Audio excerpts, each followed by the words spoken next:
হ্যাঁ বলো। আমার চাকরি হয়ে গেছে। কি সত্যি বলছো? হ্যাঁ সত্যি বলছি, সামনের সোমবারে আমার জয়েনিং। আমি তো বিশ্বাস করতে পারছি না। আমার যে কি আনন্দ হচ্ছে। এবার আমার চিন্তাটা কমলো। আর চিন্তা করতে হবে না, এখন সব চিন্তা শেষ।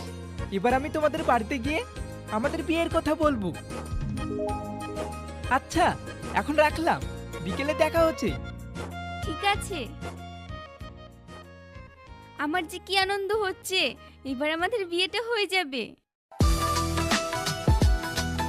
কি ব্যাপার, আমার মা আজ খুব খুশি খুশি দেখছি, এত নাচানাচি করছে, কি হয়েছে? আব্বা, আমি একটা ছেলেকে ভালোবাসি, ও আজকে চাকরি পেয়েছে। বাহ, এ তো খুব ভালো কথা, আমাদের চিন্তা কমে গেল। তো ছেলে কোথাকার?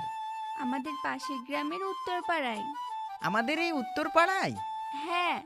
তাহলে একদিন বাড়িতে ডাকো, দেখি কথাবার্তা বলি। কি তুমি ওর সাথে দেখা করবে? হ্যাঁ করব না, হবু জামাই বলে কথা, দেখা না করলে হবে? কিন্তু মা যদি কিছু বলে?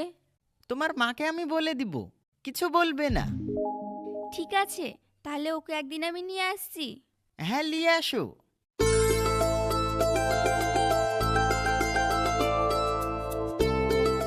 মেয়ে তো বড় হয়ে গেছে, এবার বিয়েটা দিয়ে দিতে হবে।